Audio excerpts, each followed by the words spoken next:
everyone, welcome back to SS classes. Today I will discuss the chapter number 3 in chemistry, which is the substance separation. In this video we learn about the fractional distillation and chromatography method. इन दोनों method को आज की video में हम लोग discuss करेंगे और हम लोग का चैप्टर ऑल ओवर पूरा फिनिश हो जाएगा। ठीक है, तो चलिए स्टार्ट करते हैं, देखते हैं कि फ्रैक्शनल डिस्टिलेशन क्या होता है। ये आप लोग के सिलेबस में नहीं है, बस इसलिए आपको पढ़ना ज़रूरी है क्योंकि इसमें से कुछ क्वेश्चन आप लोग के एक्सरसाइज में पूछे गए हैं। तो अगर आप लोग इसे एक बार पढ़ लेते हो तो आप लोग को एक्सरसाइज सॉल्व करने में कहीं प्रॉब्लम नहीं होगी। ठीक है, समझ रहे हो आप? चलिए स्टार्ट करते हैं फ्रैक्शनल डिस्टिलेशन से। तो देखिए, the process of separating the mixture of two miscible liquid by using distillation carried out help of long fractional column is called fractional distillation. Fractional distillation किसे कहते हैं? एक ऐसा प्रोसेस जिसमें हम लोग सेपरेट करते हैं ऐसे मिक्सचर को जो मिसिबल होते हैं, मिसिबल लिक्विड होते हैं, और इनको हम लोग क्या होते हैं जो आपस में मिसिबल लिक्विड हों, मतलब आपस में मिक्स हों, और फिर हम लोग उसको अलग अलग सेपरेट करें। कैसे करेंगे? डिस्टिलेशन के थ्रू। इसमें क्या होगा कि एक फ्रैक्शनल कॉलम का यूज़ करते हैं हम लोग, जो क्या करता है उसको डिफर कर देता है, उससे अलग कर देता है, और ये दो मिसिबल लिक्विड आपस में या अलग अलग क्या होते हैं, सेपरेट हो जाते हैं। तो कैसे करते हैं देखिए, पहले इसको पढ़ लेते हैं, उसके बाद मैं आपको फिगर के द्वारा समझा दूँगी। तो यहाँ पर लिखा हुआ है कि जो अपरेटस होता है उसको यूज़ हम लोग करते हैं सेम जैसे डिस्टिलेशन का प्रोसेस करते हैं फ्रैक्शनल कॉलम को छोड़ करके। जब हम इसे हीटिंग करते हैं तो वेपर जो होता है इसका, बोथ लिक्विड जो होते हैं वो बॉटम फ्लास्क में बनने लगते हैं, और लिक्विड जो होता है जिसका, ऐसा लिक्विड जिसका लो बॉइलिंग पॉइंट होता है, वो फर्स्ट जो होता है वो सेपरेटेड हो जाता है, पहले से सेपरेट हो जाता है, and obtain the distillation flask. ठीक है, इसमें प्राप्त हो जाता है हमें डिस्टिलेशन फ्लास्क में।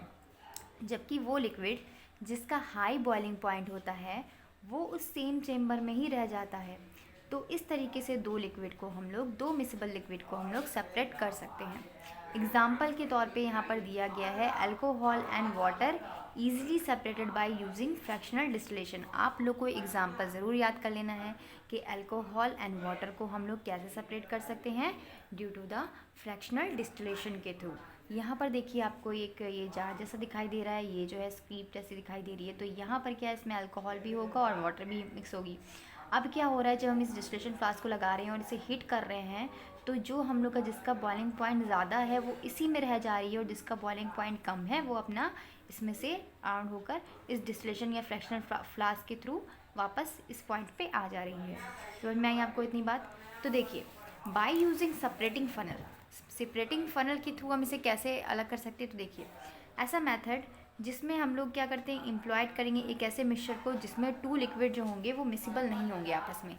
जैसे कि हम लोग ऑयल और वाटर को ले लें, तो क्या हम लोग वाटर में अगर ऑयल की ड्रॉप डालते हैं तो क्या वो मिक्स हो जाती है? नहीं मिक्स होती ना।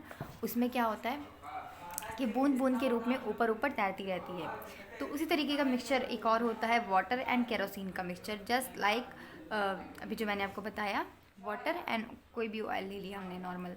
ठीक है, तो इसको हम लोग सेपरेट करने के लिए सेपरेटिंग फनल का यूज़ करते हैं। यहाँ पर देखिए सेपरेटिंग फनल, ये जो है आपको, ये सेपरेटिंग फनल है और इसमें केरोसिन ऑयल और वाटर मिला हुआ है। अब जाहिर सी बात है, मैंने आपको बताया कि केरोसिन ऑयल जो है वाटर में मिक्स होगा नहीं, तो वो ऊपर ही ऊपर रहेगा। तो वाटर को हम लोग क्या करेंगे, वाटर इसके नीचे एक नल टाइप का लगा होगा, स्टॉप कॉक, जब इसको खोलेंगे तो ये बीकर में चला जाएगा पानी, और जो केरोसिन है वो इसी में ही रह जाएगा। तो इस तरीके से हम लोग सेपरेट कर सकते हैं फनल के थ्रू। ठीक है, आप चलिए देखते हैं क्रोमेटोग्राफी मेथड। क्रोमेटोग्राफी मेथड क्या होता है, ये आप लोग के एक्सरसाइज में क्वेश्चन दिया है, तो आप लोग इसे लर्न कर लेना कि mixture of water and kerosene को हम लोग कैसे सेपरेट करते हैं, यूजिंग सेपरेटिंग फनल। याद कर लीजिएगा। क्रोमेटोग्राफी मेथड एक ऐसी टेक्निक होती है जिसमें हम लोग सेपरेट करते हैं किसी स्मॉल क्वांटिटी के क्वेश्चन को। ठीक है, इसमें मिक्सचर एंड सब्सटेंस जो होते हैं वो आपस में डिजॉल्व होते हैं सेम लिक्विड में। तो इन सब्सटेंस को स्प्रेड, ये हर जगह फैले होते हैं पेपर पे डिफरेंट स्पीड से, एंड ये इनको हम लोग सेपरेट करते हैं। तो स्मॉल क्वांटिटीज़ में जो मिक्सचर होता है ना, वो गैसेस के बेसिस पे प्रिंसिपल का एड्जॉर्प्शन कर लेता है। मतलब इसमें जो मॉलिक्यूल होते हैं वो दूसरे सब्सटेंस से यूजली अलग हो जाते हैं। अब देखते हैं कि क्या क्या एडवांटेज है क्रोमेटोग्राफी की, इसका यूज़ क्यों किया जाता है, क्या एडवांटेज है इसकी। फर्स्ट एडवांटेज जो है इसकी दी हुई है, it can be applied to separate a very small amount of mixture. ये क्या करता है, ये अप्लाई होता है, ऐसी जगह यूज़ किया जाता है जहाँ पे बहुत स्मॉल क्वांटिटी में या बहुत स्मॉल अमाउंट में मिक्सचर को हमें सेपरेट करना होता है। सेकंड दिया गया है कि ऐसे component the component of mixture do not get wasted during separation. ठीक है, तो यहाँ पर क्या होता है, जो कंपोनेंट होते हैं मिक्सचर के वो वेस्टेड नहीं होती हैं सेपरेशन के थ्रू। ठीक है, थर्ड पॉइंट है इसमें कि it is use to purify a large number of industrial products. इसमें इंडस्ट्रियल प्रोडक्ट्स का ज़्यादा यूज़ होता है इसको प्योरीफाई करने के लिए। अब देखिए कि various term associated with process of chromatography, कौन कौन से टर्म जो हैं वो यूज़ किए जाते हैं क्रोमेटोग्राफी के प्रोसेस के थ्रू, जिसमें से फर्स्ट है मूविंग फेज़, सेकेंड है स्टेशनरी फेज़, थर्ड है सॉल्वेंट। मूविंग फेज़ में क्या होता है बेटा, देखिए मूविंग फेज़ कंसिस्ट होता है मिक्सचर और सब्सटेंस से मिलके जो कि सेपरेटेड होते हैं। एग्जाम्पल के तौर पे मिक्सचर ऑफ कलर्ड इंक, ठीक है, उसमें अलग अलग इंक जो है वो क्या होती है, सेपरेटेड होती है आपस में।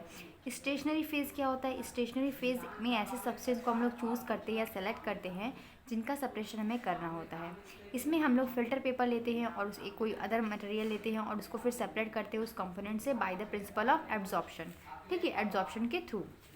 सॉल्वेंट क्या है, ऐसे substance is use dissolve in substance to separated. इससे हम क्या करते हैं, सॉल्वेंट का यूज़ करते हैं हम लोग किसी भी सब्सटेंट को सेपरेट करने के लिए।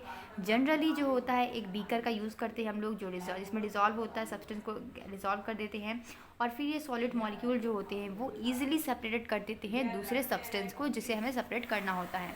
यहाँ पर देखिए क्रोमेटोग्राफी प्रोसेस को अच्छे से दिखाया गया है। ये आपको क्लिप लगी हुई है, ये फ़िल्टर पेपर लगा दिया है। फ़िल्टर पेपर में रेड इंक है, ब्लू इंक स्पॉट है, mixture of red and blue ink water है। अब इसको हम लोग जब एड्जॉर्ब करेंगे तो ये क्या होगी, ये सारी इंक का कलर यहाँ से गायब हो जाएगा फ़िल्टर पेपर से। इस तरीके से हम लोग इससे सेपरेट कर सकते हैं। तो इस तरीके से आप लोग का पूरा ये चैप्टर जो है वो फिनिश हो गया है। अब बची है आप लोग की एक्सरसाइज। तो एक्सरसाइज जो आप लोगों ने पढ़ा है, जो आप लोगों ने वीडियो में मैंने आपको पढ़ाया है, उसी से रिलेटेड सारी एक्सरसाइज होती है। तो आप लोग घबराने की ज़रूरत नहीं है। आप लोग पहले खुद से इसे ट्राई करना, अगर नहीं आएगी तो आप लोग मुझे कमेंट करना कि मैम एक्सरसाइज, लेकिन पहले खुद से ट्राई करना। आप लोग को अगर पढ़े हो ना अच्छे से चैप्टर तो आप लोग खुद से सारे क्वेश्चन का आंसर दे। जैसे फर्स्ट देखिए आप लोग को यहीं पे दिख गया, kerosene and water can be separated. Kerosene and water को हम लोग कैसे सेपरेट करते हैं, अभी मैंने पढ़ाया था फ्रैक्शनल कॉलम के थ्रू, है ना, ये पता पढ़ाया ना आपको। तो इस तरीके से अगर आप लोग अच्छे से चैप्टर पूरा फिनिश करते हो ना तो आपको एक्सरसाइज सॉल्व करने में कहीं भी प्रॉब्लम नहीं आएगी। ये तो मैं श्योरली बोल रही हूँ आप लोग को। तो प्लीज़ अच्छे से पहले वीडियो देखो, अच्छे से समझो और उसके बाद एक्सरसाइज सॉल्व करो। अगर नहीं आती है फर्दर तो मैं हूँ, ठीक है। तो अगर आपको मेरी वीडियो थोड़ी सी भी अच्छी लगी हो या आपको पसंद आई हो तो अपने फ्रेंड के साथ ज़रूर शेयर कीजिएगा। आप लोग शेयर नहीं करते वीडियो को, ठीक है, तो शेयर ज़रूर कीजिएगा और लाइक कीजिएगा और कमेंट में बताया ज़रूर करिए कि आपको मेरी वीडियो कैसी लगी। Thank you, keep watching.